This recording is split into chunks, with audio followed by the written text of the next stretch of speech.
हाय, आज आपण केलच्या भाजीची रेसिपी बघणार आहोत.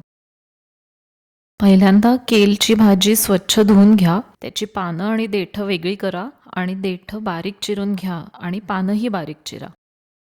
एक कांदा बारीक चिरून घ्या. लसूण आणि मिरची बारीक चिरून घ्या. कढईमध्ये 3 ते 4 छोटे चमचे तेल घ्या. तेल तापलं की त्याच्यामध्ये मोहरी घाला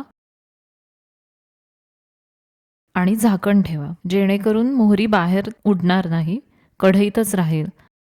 मोहरी तडतडण्याचा आवाज बंद झाला की झाकण काढा आणि त्याच्यामध्ये हिंग घाला. आता लसूण आणि मिरची घालून लसूण लाईट ब्राऊन होईपर्यंत परता.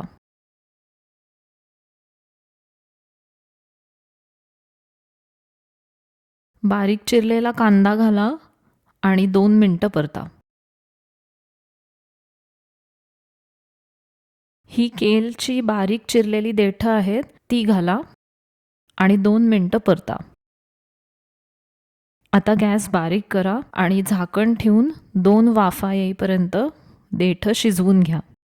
एक वाफ आली की झाकण काढून मिक्स करा.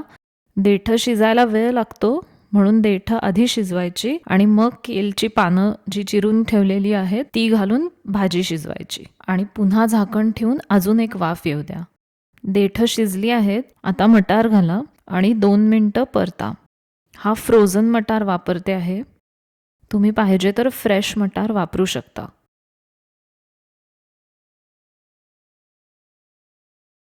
आता त्यामध्ये केलची चिरलेली पानं घाला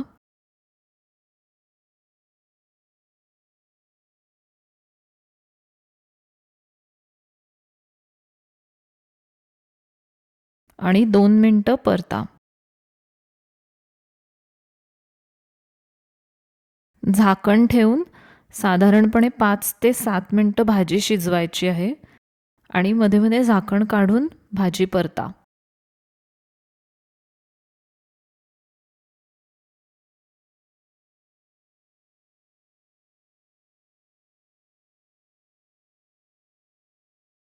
भाजी शिजली की त्यामध्ये चवीप्रमाणे मीठ घाला आणि चांगलं मिक्स करून घ्या.